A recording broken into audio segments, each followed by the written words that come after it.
Welcome to our U.S. Briefing Show. Today, we're diving into some exciting and important news from around the globe. First up, Nvidia's CEO Jensen Huang is calling for the U.S. to reduce dependency on other countries by bringing tech manufacturing back home. He believes that onshoring critical industries and advancing AI technology will not only boost the economy but also transform healthcare and robotics within just 5 years. Next, the European Union has decided to delay its retaliatory tariffs against the U.S. until August 1, giving negotiations more time. EU leaders are eager to reach a deal and avoid escalating trade tensions, which have already created economic uncertainty with a trade volume of nearly €1.7 trillion. The EU is also exploring new trade partnerships, including with Indonesia. Finally, in space news, China has made a giant leap forward with its satellites Shenzhen-21 and Shenzhen-25 potentially docking in geostationary orbit for refueling. This historic achievement showcases China's growing space capabilities, raising both excitement and concerns about military applications. Please continue to watch for more details. CNN reports that Nvidia's CEO Jensen Huang passionately advocates for the United States to reduce its reliance on foreign countries by reinvesting in domestic manufacturing. Highlighting the importance of the craftsmanship and skills involved in making technology, Huang emphasizes that onshoring industries would not only bolster economic growth but also alleviate pressure on Taiwan, home to TSMC, the world's leading semiconductor manufacturer. Huang supports policies initiated during the Trump administration, including tariffs and investments like TSMC's planned $100 billion U.S. expansion, which aim to create a resilient, self-sufficient ecosystem of industries. As AI continues to revolutionize workplaces, Huang acknowledges the potential job disruptions but remains optimistic that productivity gains will uplift society, with AI integrated into Nvidia's operations and a future where AI could aid in curing diseases and enabling advanced robotics. Despite concerns about AI ethics and safety, Huang believes that with proper standards, AI's benefits, such as accelerating drug discovery and developing robots capable of physical tasks, will be overwhelmingly positive, transforming industries over the next few years. Yahoo US details how the EU is postponing retaliatory tariffs on US goods amid ongoing trade negotiations, aiming to reach a deal by August 1. European Commission President Ursula von der Leyen explained that the delay reflects a window for diplomacy, as President Trump announced new tariffs of 30% on EU and Mexican goods, threatening to escalate trade tensions. The EU, the US's largest trading partner, had planned to implement countermeasures but now prefers to continue negotiations, emphasizing the importance of diversifying trade relationships in light of these tensions. Trump justifies the tariffs as necessary to address what he perceives as a long-standing trade deficit and national security concerns, framing tariffs as a means to revive the U.S. economy. The potential impact of these tariffs is significant, considering the EU-US trade volume of approximately $2 trillion annually, with key exports including pharmaceuticals, cars, and aircraft. EU trade ministers are set to discuss strategies with the US and China, underscoring the broader implications of these ongoing disputes for global economic stability. CNN reports that the European Union has decided to postpone its trade countermeasures against the United States until early August, providing more time for negotiations after the U.S. sent a letter threatening a 30% tariff on European exports starting August 1. Ursula von der Leyen, the president of the European Commission, emphasized the EU's preference for a negotiated resolution and announced that the suspension of their planned countermeasures, initially set for July 14, will be extended. She revealed that the EU has developed a second list of potential countermeasures and is actively diversifying its trade relationships, including seeking a significant free trade agreement with Indonesia. The EU remains the United States' largest trading partner, with nearly $976 billion in bilateral trade in 2024, highlighting the importance of maintaining open and fair trade practices. Von der Leyen reaffirmed the EU's commitment to dialogue, stating that they are fully prepared to escalate measures if necessary but hope to resolve the dispute through negotiations. South China Morning Post highlights the importance of Chinese think tanks becoming more self-reliant and rooted in indigenous knowledge to project soft power effectively. Professor Zheng Yongnian emphasizes that these organizations should focus less on Western theories and more on China's practical experiences, policies, and unique characteristics. He advocates for think tanks to serve as the core of China's soft power by exploring domestic policy formation, governance, and political analysis from an empirical, China-centric perspective. Since 2013, China has elevated think tank development to a national strategic level, recognizing their influence on global discourse, government decisions, and social opinions. Despite significant progress in establishing a diverse and robust think tank system, second only to the United States, Zheng warns that the country still needs more practical policy experts who can rotate between academia, government, and industry to foster innovation and real-world understanding, especially as artificial intelligence advances but cannot replace human insight. Nikkei Asia reports on Mexico's cautious approach to exporting the highly coveted totoaba fish, known as the cocaine of the sea, prized in China for its supposed anti-aging properties. While Mexico has lifted a partial ban on farm-raised totoaba meat, strict regulations and enhanced tracking are being implemented to prevent illegal smuggling, which has been fueled by criminal cartels involved in drug trafficking and poaching. The illicit trade has become intertwined with organized crime, including the Sinaloa and Jalisco cartels, who profit from smuggling totoaba swim bladders into China, where they fetch exorbitant prices. The Mexican government's conservation efforts, such as breeding juvenile fish and releasing them into the wild, aim to restore the population and curb illegal activities.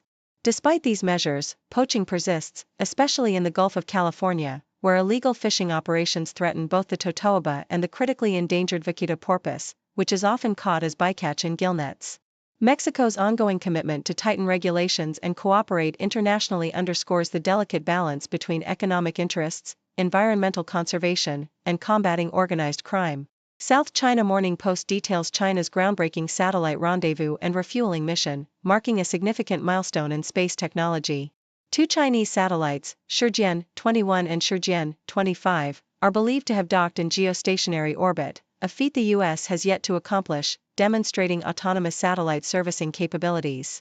Observations from Comsbach and Swiss space surveillance firms reveal that these satellites engaged in close proximity operations, with Shenzhen-25 approaching and docking with Shenzhen-21 multiple times, carrying out complex on-orbit refueling and debris mitigation tests. Launched in 2021 and 2022, these satellites aim to extend satellite lifespans, reduce space debris, and improve sustainability in space operations. The U.S. closely monitors these developments, as such technologies could be dual-use, applicable not only for maintenance but also for anti-satellite warfare. The successful demonstration signifies China's advancing space capabilities and underscores the strategic importance of on-orbit servicing, which could reshape future military and civilian space activities, contrasting with the U.S.'s delayed efforts following the cancellation of NASA's OSAM-1 mission.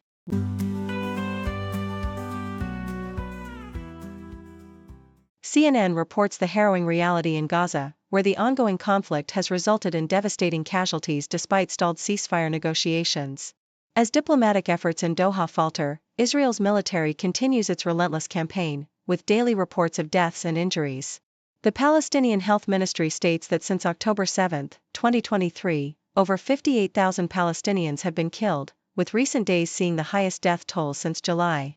In a tragic incident near Rafah, Israeli troops allegedly opened fire on civilians seeking aid, causing numerous casualties, though both sides deny direct involvement.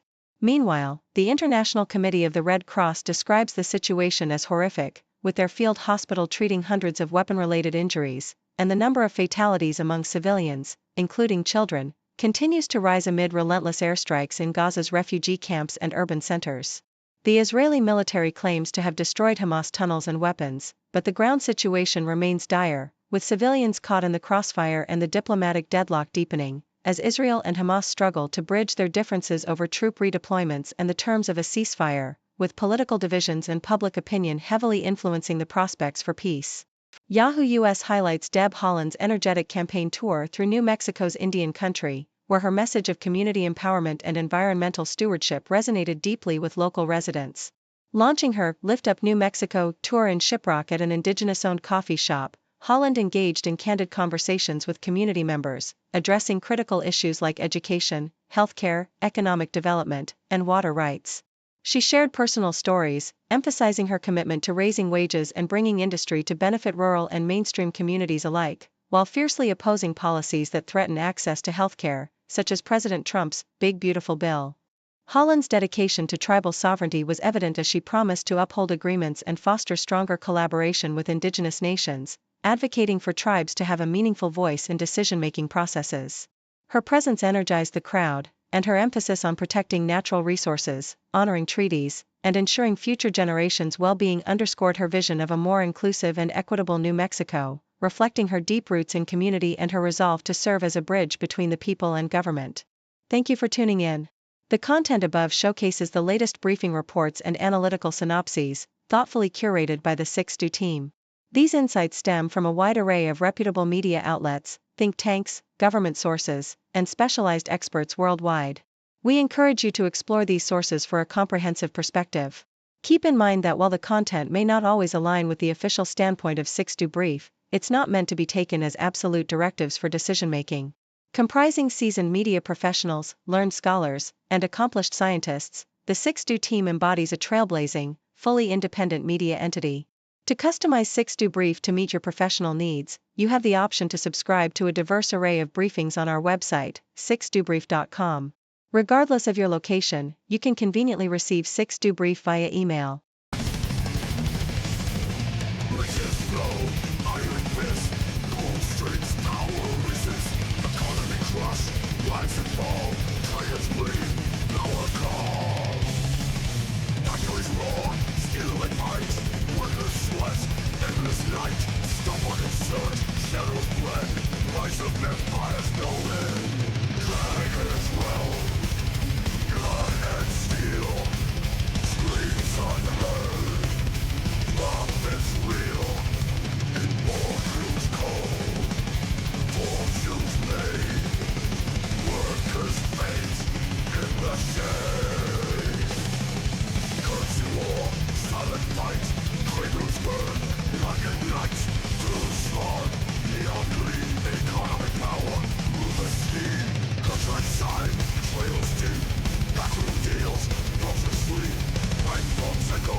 Ancient law, future